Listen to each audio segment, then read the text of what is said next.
Hello everyone, this is Seminole Zachary here again with another YuGiOh deck profile. This time I'm going to be profiling zombies. The deck I took the locals today. And I am pretty disgusted because I actually had a chance to top. But I was cut short and I had to I was forced to drop. It's disgusting really. I was 1-1. Heading around 4. If I won, I probably top. It's just not cool. Like, I wish I could just stay the whole tournament. Either way, I think this deck is doing pretty well for me, even though I don't think it's optimal. So, without further ado, let me go ahead and get the deck profile. So first off, you're going to be playing 2 copies of Doom King Baylor Drock, the main core of this deck. Now, if I could put this in the camera, if you could focus, so its effect is during the standby phase, if there's a field spell in either side of the field, but you can special summon this in defense, but that's a hard once per turn effect, and once per chain, whenever your opponent activates the zombie effect, or, hold on, rephrase that. If a zombie monster activates an effect during your opponent's turn, except the damage step, you either negate it, or banish the card from the field or graveyard. Both of those are hard once per turns. 2000 attack, 1000 defense. This thing's perfect because I could easily search this out with cards such as Glow Up Bloom, Gozugi, everything that's related to their zombies. Yeah, it's just a key component now. More towards the key component parts, I have 2 copies of Necro Banshee, and I have 2 copies of Glow Up Bloom. These 6 cards go hand in hand with each other because with Necro Banshee, your opponent can't target zombie world effects or destroy it with card effects. You could focus. Please focus, camera. There you go. And then, as a quick effect, you could banish it from the field or graveyard, play Zombie World. That's important because the Glow Up Bloom, which if you guys are Duel Links players, you know this deck, you know what this does. This thing with Zombie World in play summons Baylor Drock from the deck. It just if it's ever sent to the graveyard. And it's pretty easy to do with cards like Blue Scorial, Unizombie, Kazuki, card destruction, all those things. So those 6 cards are definitely a must. Now, 2 copies is perfect for Baylor Drock. You don't want to play 3 because it's bricky. You don't want to play 1 because it's called by the grave. Same thing goes for Necro Banshee, although you can quick chain. And then Glow Up Bloom, just play the same amount as Glow Up Blooms, as many as Baylor Drock you have. That's pretty much my insight on these 6 cards. Next up is our Zombie Engine with 3 copies of Shiranui Solitaire and 3 copies of Unizombie. Now, you zombie players, you know what these 2 do. If you don't, Shiranui Solitaire, during your turn you can tribute a zombie, including itself, special zombie with a 0 defense, which you only have 2 targets, which are Unizombie and Glow Up Bloom, since they both have 0 defense points. Now, this thing does have an effect when it's banished, which you can target a Shiranui monster, except itself, special summon it.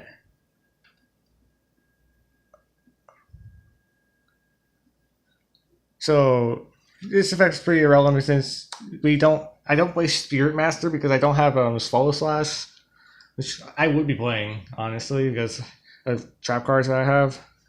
Meanwhile, Unizombie over here, it can manipulate levels by sending zombies from the deck to the graveyard, or sending cards from your hand to the graveyard just to increase its level by 1. Both are hard points returns, but both dig into your Glow Up Bloom, and they also dig into your Necro Banshee, your 2 main cards. So these cards go hand in hand with each other. So yeah, I would say this engine is pretty much a great piece of support, and it should not be underestimated for what it is. Next up, we're playing another piece of zombie support. We're playing 3 copies of Gozuki. Send zombies from deck to your graveyard once per turn. The thing does this during your main phase, and if it's sent to the graveyard, you could banish a zombie except itself to special summon a zombie from hand. Now, another zombie target I play is 2 copies of Mizugi. I don't think you need 3 since 3 is kind of clunky. 1, it can get called by the grave, and 2, you have the right amount. Like, I don't think you need 3 unless you're playing like extreme, like an extreme mill variant. This thing banishes stuff from the graveyard, special summon a zombie from the graveyard. It's just that simple. It's not once per turn. And it's pretty recurable if you have cards like Cypher or Omega, which I don't have.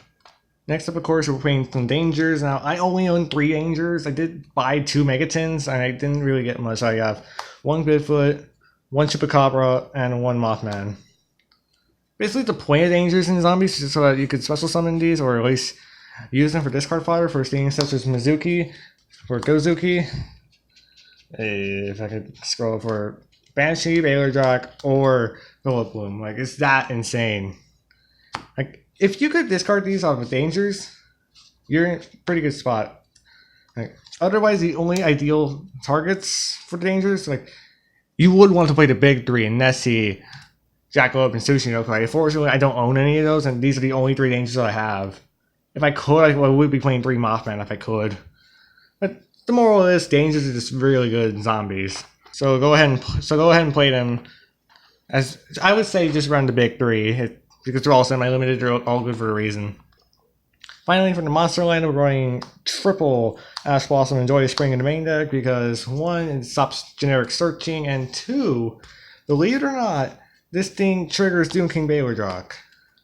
Because it activates from the hand, and if Doom King Baylor Jock's on the field, it triggers its effect to banish the card from the field or graveyard. That's really a really good piece why Ash Blossom should be in the main deck for this deck. And so that will do it for the monsters. Spell cards, the primary card in this deck, the Heart and Soul, triple Zombie World. This thing screws over Salamangreat, this thing screws over Thunder Dragons. It screws over anything that's type, like, heavy type related. Because it turns everything into zombies, which is perfect for Baylor Jock. Because it synergizes where everything is a zombie, it pretty much negates anything your opponent tries to activate. And then it also synergizes with some of our cards, which honestly isn't a bad ordeal because I'm also playing 2 copies of Book of Life.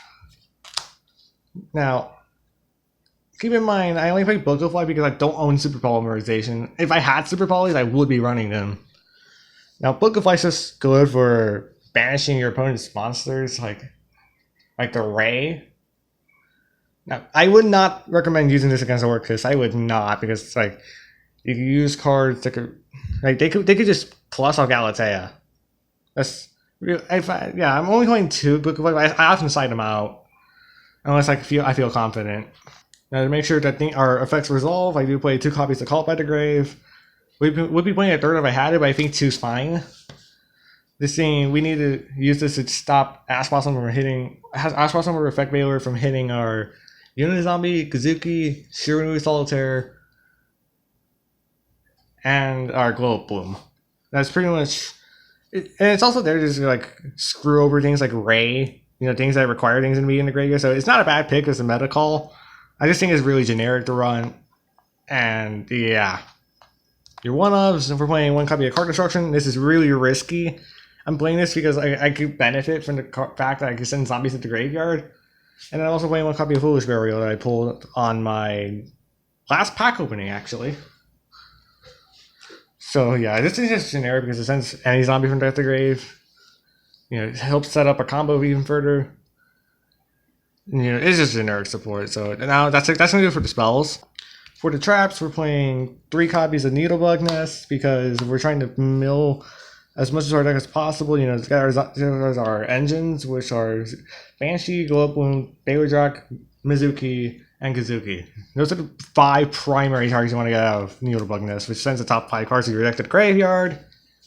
And we do have a way to search this thing with 1 copy of Trap Trick. Now, I would argue Trap Trick in this deck because you could use this to get Needlebug Nest activated immediately if you don't have things like Rivalry or Goes Match any Floodgates or anything esque like that. So it's just good to have 1 Trap Trick in case. I would not recommend it though, because I do hardly see it, but it does do wonders to this deck if you get lucky enough with the Needlebug Nest mills. For Floodgates, you run triple Rivalry of Warlords because if you combo this, believe it or not, if you combo this with Zombie World, everybody becomes a zombie, and if you activate Rivalry, they have to summon zombies from hand. if they're not playing a zombie deck themselves, they can't summon anything. Like they got a set. Like that's gonna really make bad news for any deck that isn't zombie. That's just not the combo work. And then finally, I'm playing one copy of Eradicator Epidemic Virus, which you primarily use in tandem with Doom King Baylor Jock, because its activation requirement is for a 2500 attack or higher Dark Monster. And then for free, if your opponent's turns, you can either destroy all spells on their field and hand, and every card they draw, or destroy every trap they draw and is on their hand and field. Like, the versatility is there. I really use this hard on an Orcus player. Like, it's that good. And that's going to do it for the main deck. I'm really proud of this list. Although if I had Super Polymerization, I would be playing it. For the extra deck, you play one copy of Salamangreat Violet Chimera, just to scare the Salamangreat players. Think I have Super Polymerization, but I don't. It's just there, just for show. And then Synchro Monsters, you play one copy of Shooting Riser Dragon to mill cards from your deck. Like, ideally, Necro Banshee or Mizuki if you want to set up a next turn. You play Black Rose for the nuke effect. You play Rally Zombie Necro Dragon just for the sheer attack power and Monster Resurrection with Zombie World. You play Scrap Dragon for destruction, and you play the Beals for the sheer power.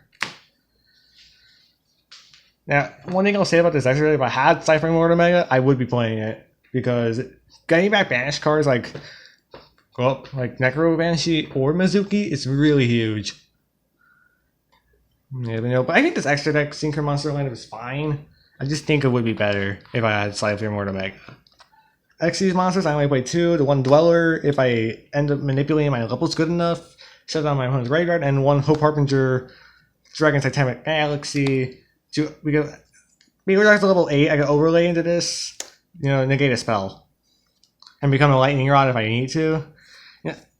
I would say Hope Harbinger is more situational, and I can make Dweller a little easier than Hope Harbinger.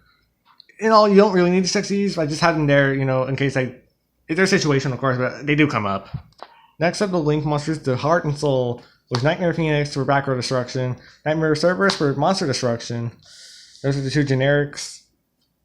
Towards another generic piece, so we have one Decode Talker, one Borrello Dragon. Borrello Dragon actually gave me a win because I had an Orcus player not plan accordingly, and I ended up taking advantage of taking away his one Gearsu and just screwing him over. And then to round the extra point, the Heart and Soul, 2 Vampire Suckers, which is hard to safe return during either player's turn. It's hard once per turn, but you could easily abuse Vampire Sucker. And then finally, one copy of Avenged Saber, which I did declare terrible, but it's okay. It's okay in this deck. Like, it's Foolish Burial on damage calc, which isn't a bad thing because you're sending your key pieces like Baylor Jock, Banshee, or Global. It's not bad. Just wish it could have been better. Finally, the side deck is completely choice banded, but I played one Nibiru. For the generic matchups, I think people are just going to go ahead and spam heavy summon. I have 3 Effect Veilers. I have 3 Twin Twisters. For the back row matchups, I have Shared Ride with the Striker matchup. I have 3 Anti-Spell Fragrances for the Pendulum matchup. And then finally, to prevent impermanence, 2 copies of Red Reboot. Disclosure. These are all just medicals. Now, side deck's completely up to you, so I don't think this page matters, but this is if you wanted to know what I played for my side deck. So yeah, that's going to do it for the deck profile. If you enjoyed this deck profile, leave a like, subscribe if you're still relatively new around here. Give me a positive comment. I could do more of these if I go to multiples more often. And stay tuned, because I do have a Duel Links video that I did end up making. Stay tuned for that. And Pokemon content, I have a new team, except I don't think I'm ready to show it yet. So that's on the way. But for now, you're going to have to wait on the Duel Links content. I did do well in the Casey Cup. I'm going to showcase my deck in replays. I'll see you fools later. Peace.